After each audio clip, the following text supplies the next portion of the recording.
Hi, welcome back to Rainbow Fish.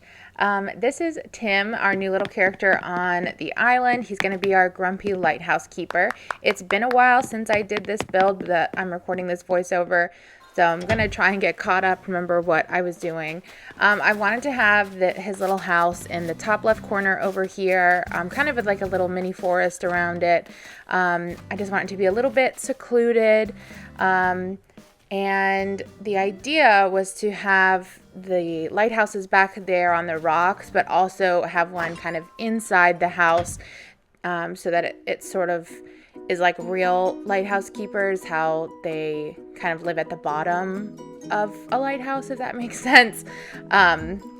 At least that's my impression of what a lighthouse keeper's house is like. I honestly did not look up any kind of information to back this up factually whatsoever.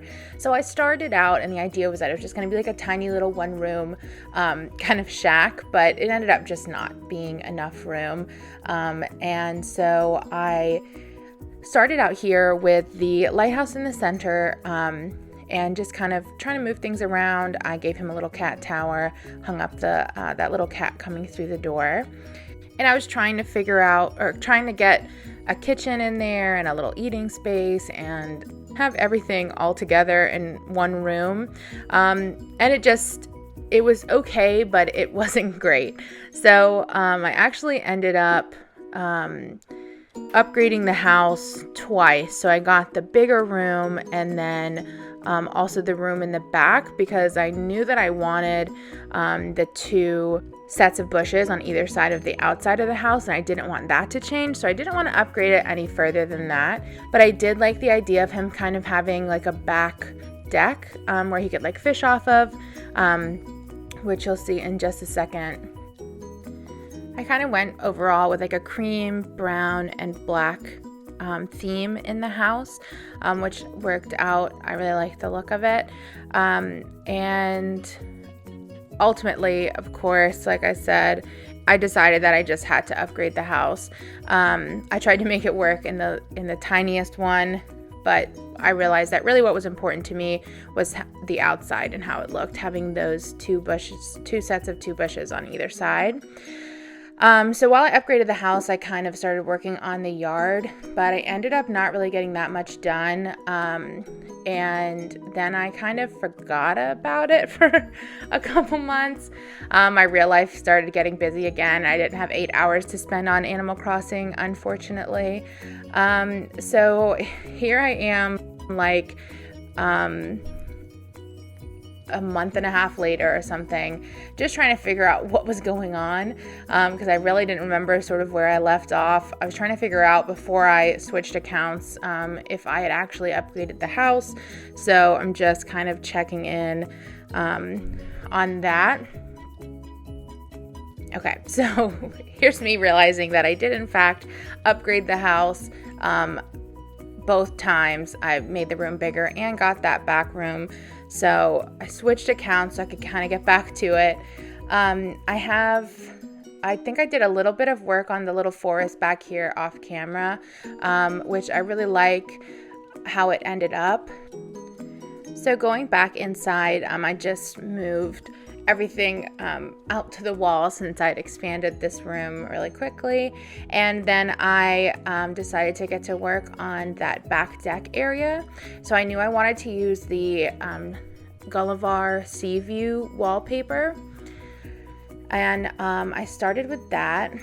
I tried out the pirate flooring because I thought it would be kind of cool, and I can't imagine another use for that. But I decided it didn't really make sense since it was outside to just have all your treasure like hanging out in the open.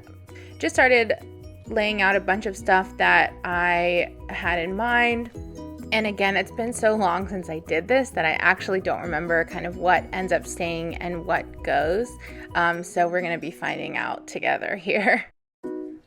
So things are starting to kind of come together. Added places to sit, a big catch, the cart banner, which I think is such a cool item.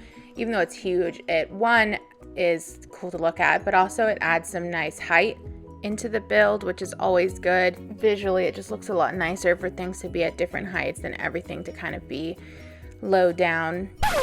Just kidding, I did not keep the carpenter there, I put it outside instead. So I kept moving things around a little bit. Did away with that carp banner since I put it outside and just added some more kind of fishing accoutrement. The fresh cooler, one of my favorite items, just looks cool. And then the drying fish rack, which I think that's the squid one. So it was time to officially move to the little ledge, and I wish there was an easier way to kind of get the fencing around the corners without having it look like that in the back, but I'm pretty sure I end up undoing that anyway. I went with just one lighthouse on the rock back here. The idea is that it's the same one as is inside the house, but it's not even the same color. There's obviously a little bit of suspension of disbelief happening here. But back to the front yard, I added another carp banner behind here and a little tourist telescope on the left side. I tried to put a carp banner on both sides, but I actually didn't have enough room over there on the left. Added a clothesline, a little utility sink, and tried to add some kind of piratey things up at the top. It's a little bit hard because since I wanted it to be like he's living up on a cliff, and I wanted it to be sort of inaccessible because he's like a grumpy old man that doesn't want visitors, so that's why I wanted there to not be a lot of room around the house, but it did make decorating a little bit difficult. So I just kind of added some more sort of grumpy old fisherman things to the yard. Tried to add some cool like catches that he may be kind of showing off in his front yard. Just trying to channel grumpy old man vibes. This is the finished yard. Just give a little run around here. I definitely like how it feels a little secluded with all of the trees. It's definitely sort of inaccessible. You can only get to it with a ladder. And then we're almost done. We just have a little bit more to do on the inside. I just had some more things to hang up. I wanted to add a couple sort of nautical themed clothing items. I added the sailor hat or captain's hat and the sailor shirt.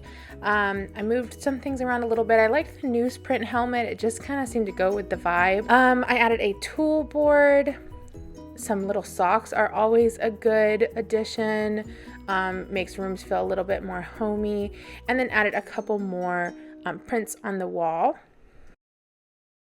So this is the final look for the interior. I love the way that it turned out. I love the mini kitchen. I like how everything's sort of compact and everything in one room. I think it's perfect. Going outside to the back deck, we have all of his fishing supplies. Again, the little details always make it for me. So I really like the little fish bait on the stump next to the fishing pole. I'm really happy with it. One last look at the outside during the day, and then I wanted to see it at night as well so I could see the lighthouse lit up. I think this was a pretty successful build, although it did take me 4 months to complete, but I think I achieved my goal of like a grumpy old man in an inaccessible house on the cliffs where he just wants to take care of his lighthouse, not have anyone in his business. I definitely haven't played really since May, so I'm looking forward to getting back into it, hopefully testing out all the new stuff that's come out since then. So next video, probably going to be like a let's play of just sort of catching up, seeing where everything's at. Once I start playing again, I'll be posting on Twitter more, I'm sure. So if you'd like to follow me there, you can at Pocket of Fish. And if you'd like to like, comment, subscribe, do any of those fun things. And until next time, I'll see you later.